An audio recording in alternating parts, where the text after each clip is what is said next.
History's mysteries میں I welcome you. میں ہوں سیف کاظمی اور میرے ساتھ ہیں ڈاکٹر حسان بخاری. پچھلی قسط میں ہم نے ذکر کیا تھا کس طرح امریکہ مصر پر دباؤ ڈال رہا تھا کہ اسرائیل کے ساتھ ڈیل کر لے اور کچھ امداد دینے کے جہاں سے بھی دے رہا تھا، لیکن اچانک انتہائی ہتک آمیز طریقے سے اس نے یہ ڈیل منسوخ کر دی، ختم کر دی. پوچھتے ہیں ڈاکٹر حسان بخاری سے کہ اس کا جمال عبد الناصر صاحب جو مصر کے صدر تھے کیا جواب دیا. جی ڈاکٹر صاحب. جمال عبد الناصر نے فوراً جواب دیا. انہوں نے اس کے 18 جولائی کو امریکہ نے یہ ریبف کیا اور 26 جولائی کو انہوں نے ایک مجمع عام میں تقریر کر کے سویز کینال کو نیشنلائز کرنے کا اعلان کر دیا. انہوں نے کہا کہ اب سے سویز کینال مصری حکومت کی ملکیت ہوگی. ٹھیک ہے ڈاکٹر صاحب، سویز کینال ہے کیا؟ کیا بیک گراؤنڈ ہے اس کا؟ کس کی ہے؟ کہاں پر ہے؟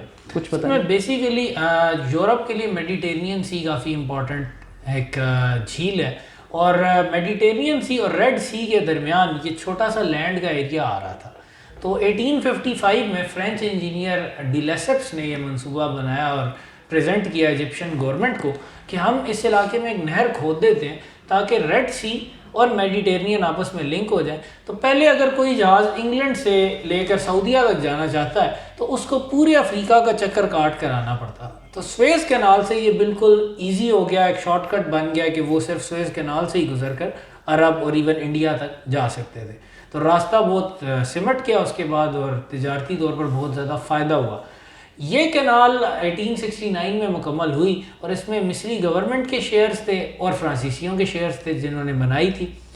ہوا یہ کہ اس وقت مصر پر خدیو کی حکومت ہوتی تھی، بادشاہ کو خدیو کہتے تھے. خدیو اسماعیل اس وقت اقتدار میں تھے. انہوں نے کافی ایکسٹراویگنٹ قسم کے اخراجات کیے، یورپینز نے بھی ان کو انکریج کیا. بڑے بڑے پروجیکٹ انہوں نے بہت سارے شروع کر دیے جن کے لیے وہ پے نہ کر سکتے تھے. تو برطانوی گورنمنٹ نے اس اپرچونٹی کو دیکھ کر انہیں اپنے ڈیٹ کے قرضے کے شکنجے میں جکڑنا شروع کیا، اور اس کے بعد جب وہ قرضے میں بہت بری طرح پھنس گئے تو ان سے 44% شیئرز ہتھیا لیے سویز کینال کے، کیونکہ برطانیہ ایک تو مصر پر قبضہ کرنا چاہتا تھا اور انہوں نے وہ کر بھی لیا 1882 میں. ساتھ ہی برطانیہ یہ بھی چاہتا تھا کہ سویز کینال کی امپورٹنٹ ترین آرٹری پہ اس کی کچھ عملداری ہو، کیونکہ انڈیا جو کہ jewel of the British umpire جس کو کہا جاتا تھا، اس سے لنک کے لیے بھی سویز کینال بہت زیادہ امپورٹنٹ تھی. تو سویز کینال ایک سویز کینال کمپنی کے اندر آ گئی تھی جس کے ڈائریکٹرز برطانوی اور فرینچ ہوتے تھے زیادہ تر، جن کے پاس برطانیہ کا کنٹرول تھا. بلکہ 1955 تک برطانوی افواج بھی تھی سویز کینال میں. اور جیسے کہ مصری رائٹر محمد حسین ہیکل نے بھی اپنی کتاب میں لکھا ہے کہ سویز کینال کمپنی اس طرح بیہیو کرتی تھی جیسے وہی گورنمنٹ ہو سویز کینال کے علاقے میں. مصری گورنمنٹ کی ایک نہ چلتی تھی، مکمل طور پر کینال کمپنی کی ریٹ قائم تھی.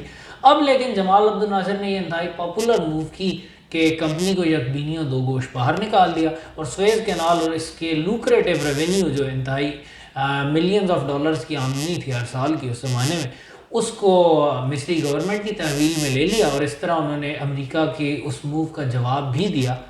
گو کہ انہوں نے کہا یہ نہیں کہ میں نے اس کے جواب میں کیا، لیکن سب کو یہی لگا کہ امریکہ نے جو ان کو اسوان ڈیم کی آفر ریفیوز کی ہے اس کے بعد انہوں نے اس کا ریئیکشن دیا. جمال عبد الناصر نے کہا کہ میں نے امریکی موو کا ریئیکشن نہیں دیا، لیکن یہ ہماری ایک نیشنل پالیسی تھی. سویز کینال مصر میں، اس پر مصر کا اقتدار ہی ہونا چاہیے، بیرونی قوتوں کا نہیں. کوئی اس کو جیسے برطانیہ نے تو شیئرز خریدے تو مصر نے کیا مفت میں لے لی تھی یہ، یا نہیں مفت میں نہیں لی. جمال عبد الناصر کو بھی یہ پتا تھا کہ وہ ان دنوں ویسے بھی جمال عبد الناصر عرب نیشنلزم کی پالیٹکس کر رہے تھے. کہہ رہے تھے تمام عرب ایک قوم ہے، ان کو مل کر اسرائیل کا مقابلہ بھی کرنا چاہیے اور باقی تمام دشمنوں کا بھی مقابلہ کرنا چاہیے. کولڈ وار چل رہی تھی روس اور امریکہ کے درمیان. وہ کہہ رہے تھے کہ عربوں کو اپنے نیشنلزم پر رہنا چاہیے اور اس میں نیوٹرل رہنا چاہیے، اس لیے وہ نان الائنڈ موومنٹ کی بھی اہم رکن بنے ہوئے تھے. ان ساری وجوہات کی بنا پر وہ ویسٹ کی آنکھوں میں کافی کھٹک رہے تھے. تو اس وجہ سے جمال عبد الناصر کو بھی پتا تھا کہ یہ مسئلہ بہانہ بن سکتا ہے. تو انہوں نے فوراً تقریر کی جولائی میں اور انہوں نے کہا کہ ہم ان 44% شیئرز کے بدلے جو برطانیہ نے ہم سے زبردستی ہتھیائے تھے، ہم لیکن شیئر ہولڈرز کو پیسے دیں گے. We will not treat them as they treated us. انہوں نے پے کیا.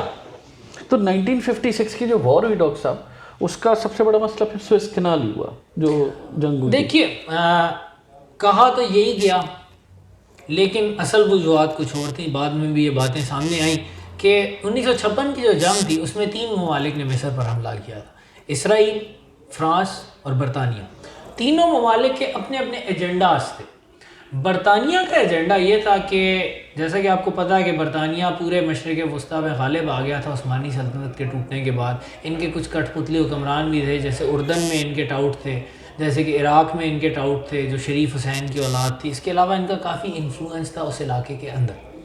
تو برطانیہ چاہتا تھا کہ عرب دنیا کے اندر اپنے انفلوئنس کو پروٹیکٹ کیا جائے, اور جمال عبد الناصر کی پاپولیرٹی اور ان کی عرب نیشنلزم کی تھیری سے برطانیہ کو اپنی پوزیشن اس علاقے میں خطرے میں لگ رہی تھی. فرانس کا ایشو یہ تھا کہ فرانس نے قبضہ کیا ہوا تھا 1880s سے الجیریا پر. الجیریا مسلم اکثریت کا ملک تھا, لیکن فرانس نے اس کو اپنا انٹیگرل پارٹ یا ایک لحاظ سے صوبہ ہی بنا رکھا تھا. 1954 میں زبردست تحریک شروع ہو گئی فرانس کے خلاف آزادی کے لیے, زبردست جنگ شروع ہو گئی اور فرانسیسیوں کو ادھر بہت زیادہ مشکلات کا سامنا ہوا. 1954 میں فرانس پہلی ویتنام سے مار کھا کر بھاگ چکا تھا. اب وہ الجزائر کو کسی صورت ہاتھ سے جانے نہیں دینا چاہتے تھے, اور ان کا خیال تھا کہ جو الجزائری گوریلے اور الجزائری مسلمان جو ان کے خلاف جنگ کر رہے ہیں اس کے پیچھے ان کا سب سے بڑا سپورٹر جمال عبد الناصر ہے. مطلب وہ تو دے وانٹڈ ہم کہ جمال عبد الناصر کی گورنمنٹ ڈیزالو ہو جائے اور مصر پر ایک ضرب لگائی جائے. تو یہ پہلے سے ڈیسائیڈڈ تھا کہ برطانیہ اسرائیل اور فرانس سوچ رہے تھے ڈیسٹیبلائز کریں مصر کو. They wanted Jamal Abdul الناصر gone. اسرائیل کا پرابلم تھوڑا زیادہ ڈیپ تھا. اسرائیل یہ چاہتا تھا کہ اس کو یہ چیز لگ رہی تھی کہ پہلی دفعہ کسی عرب ملک میں پاپولر گورنمنٹ آئی ہے, ایک پراپر گورنمنٹ آئی ہے, اب وہ بھی اپنی گورنمنٹ کے ذریعے ایک آرگنائز سوسائٹی کریٹ کر کے اسرائیل کے لیے تھریٹ بن سکتے ہیں. 1955 میں مصر نے ڈیل کی تھی اسلحے کی سوویت یونین سے. اس اسلحے کو اسرائیلی جنرل موشے دایان نے اپنی گورنمنٹ کو پریزنٹ بھی کیا کہ یہ جو اسلحہ ہے اس کی ٹریننگ میں مصری افواج کو کچھ ٹائم لگے گا, لیکن جب وہ اس اسلحے کو یوز کرنے میں فلی ٹرینڈ ہو جائیں گے تو they will be a huge threat. تو انہوں نے کہا کہ اٹ از ریکمینڈیڈ کہ فوراً ہی مصر پر حملہ کر کے اس اسلحے کو اور ان کی افواج کو تباہ کیا جائے. تو اسرائیل ان ریزنز کی بنا پر مصر پہ اٹیک کرنا چاہتا تھا. بہانہ سوئز کینال کا ضرور بن گیا اور اس کے لیے انہوں نے وہ سازشیں وغیرہ بھی تیار کر لی, لیکن جو اصل اسٹریٹجک موٹیویشنز تھی وہ کچھ اس طرح کی تھی. اس طرح کی تھی. اس کا مطلب ہے کہ پلان پہلے سے ایگزیکیوٹ ہو چکا تھا, اور یہ کوشش تھی برطانیہ, فرانس اور اسرائیل کی کہ کسی نہ کسی طریقے سے مصر پہ حملہ اور حلہ بول دیا جائے, تاکہ وہ اگر کوئی پاورفل چیز بنا بھی رہا ہے یا کوئی اسلحہ کی ڈیل کر رہا ہے تو اس کو دین اینڈ دیر ختم کر دیا. تو کیا شروع کے پہلے سے ہی ہو چکا تھا سوئز کینال, تو پھر ایک بہانہ لگ رہا تھا کہ صرف حملہ کرنے کا؟ سوئز کینال تو ایک بہانہ تھا, لیکن سوئز کینال کا مسئلہ یہ تھا کہ ایک تو انہوں نے پہلی جمال عبد الناصر نے کہہ دیا تھا کہ ہم شیئر ہولڈرز کو پیسے بھی دے دیں گے. پھر یو این میں اس پر کافی ڈیلیبریشن سٹارٹ ہو گئی تھیں, اور بلکہ برطانوی وزیر خارجہ سیلوین لائڈ نے یہ خود بھی کہا کہ ہم کافی قریب تھے اس مسئلے پر مصر کے ساتھ ڈیل کے. تو وہ تو نیگوسیشنز ٹھیک جا رہی تھیں. تو اسرائیل برطانیہ اور فرانس کو ایک بہانہ چاہیے تھا, اور وہ سوئز کینال والا مسئلہ پرووائڈ نہیں کر رہا تھا. کئی 3-4 مہینے بھی گزر گئے تھے, یو این میں نیگوشیشنز چل رہی تھیں. تو اس سلسلے میں اکتوبر میں انہوں نے ایک میٹنگ کی, ایک سیکرٹ میٹنگ کی, جس کو سیورے کانفرنس کہا جاتا ہے فرانس میں.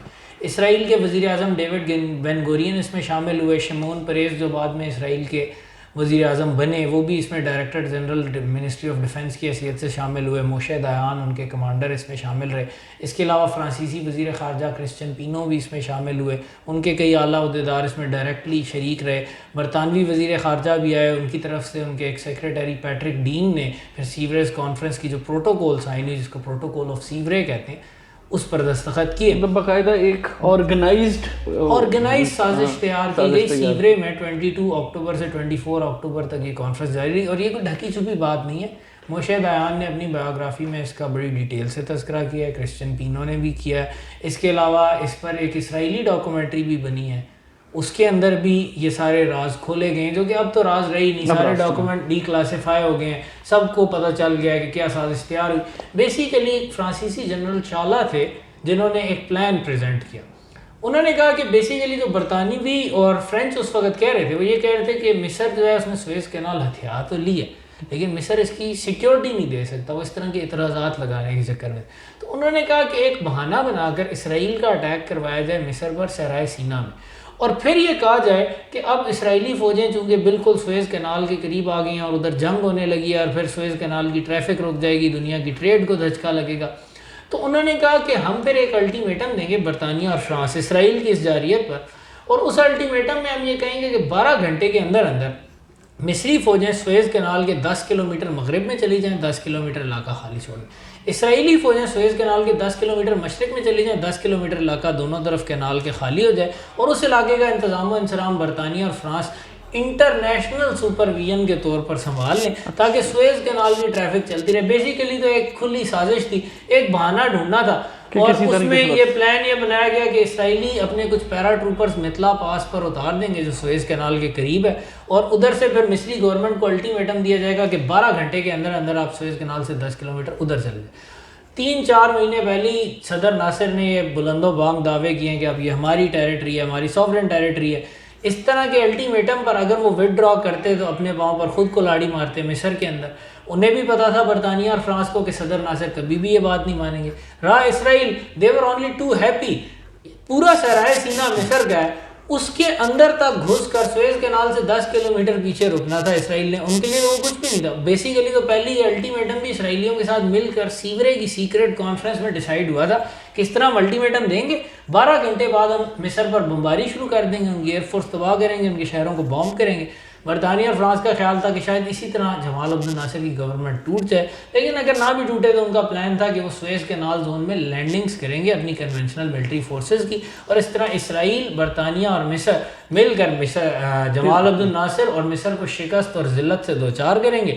دوبارہ کینال پر قبضہ بھی کرنے کی منصوبہ بندی تھی. اسرائیل کا اس میں پوائنٹ یہ تھا کہ ایک تو وہ جو اسٹریٹس آف تیران ایک بڑا امپورٹنٹ علاقہ ہے، جو اسرائیلی صدرن پورٹ ہے ایلات کی، اس کو لنک صرف اسٹریٹس آف تیران سے جاتا ہے. ایک تنگ سی آب نائے ہے، اس آب نائے کے کنٹرول شرم الشیخ کی پورٹ کی وجہ سے مصر کے پاس تھا، اور مصر وہ بند بھی کر دیتا ہوتا تھا کیونکہ مصر نے اسرائیل سے کوئی بھی معاہدہ نہیں کیا تھا.